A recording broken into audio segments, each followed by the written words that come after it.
I have students come up to me all the time after taking a semester in philosophy.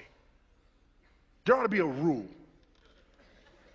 You should not be able to talk about philosophy unless you've had more than a semester of philosophy.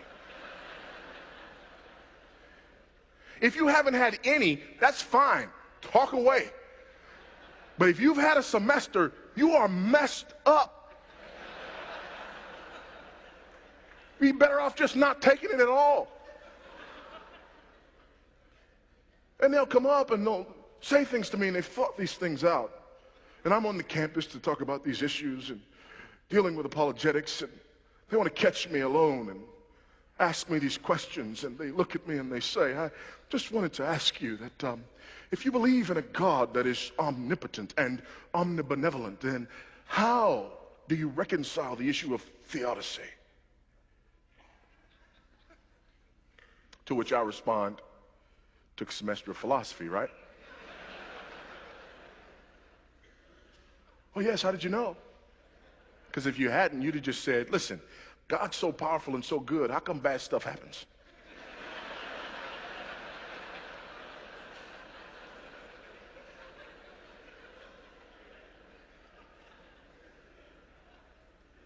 But I'm not going to answer the question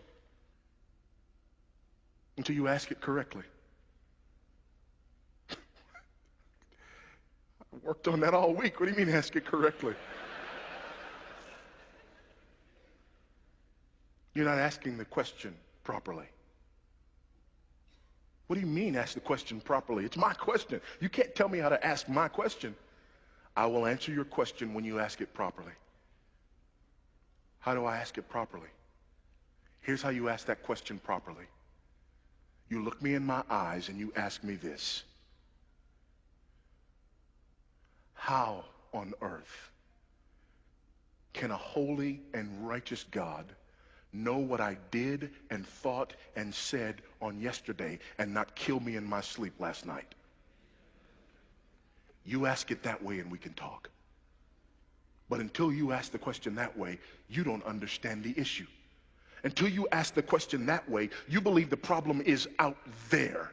Until you ask the question that way, you believe that there are somehow some individuals who in and of themselves deserve something other than the wrath of Almighty God. Until you ask me the question that way, until you flip the script and ask the question this way and say, why is it that we are here today? Why has he not consumed and devoured each and every one of us? Why, oh God, does your judgment and your wrath tarry? When you ask it that way, you understand the issue.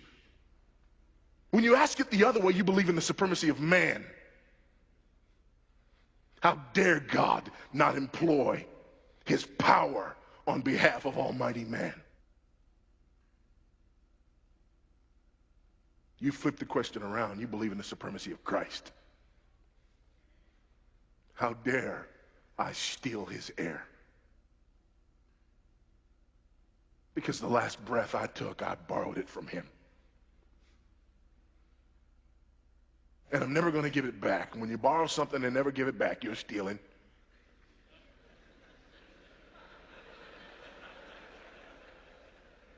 Some of you need to take a moment and get right now.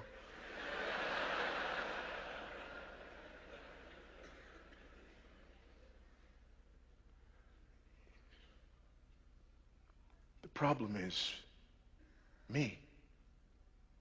The problem is the fact that I do not acknowledge the supremacy of Christ in truth. The problem is I start with me as the measure of all things.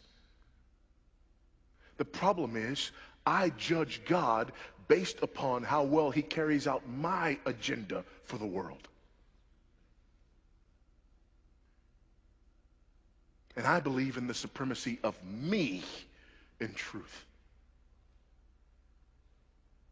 And as a result, I want a God who is omnipotent but not sovereign. If I have a God who is omnipotent but not sovereign, I can wield his power. But if my God is both omnipotent and sovereign, I am at his mercy.